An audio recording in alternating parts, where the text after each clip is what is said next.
Hey guys, Trevor here. And in this video, I'm going to show you how to change your Apple ID account without losing your data.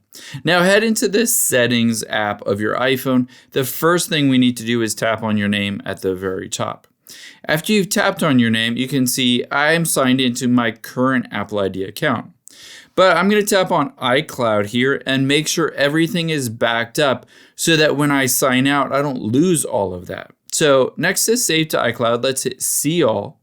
And make sure everything is toggled on. So iCloud Photos, make sure that is turned on.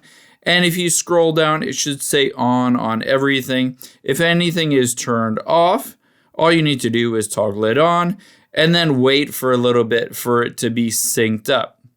Now, after you've done that, let's hit the back arrow and then tap on iCloud Backup towards the bottom.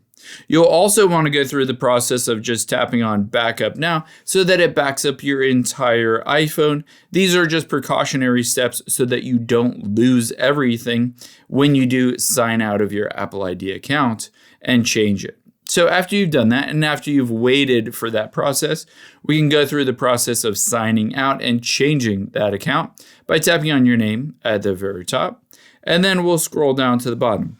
You can see at the bottom is sign out. Let's tap on that.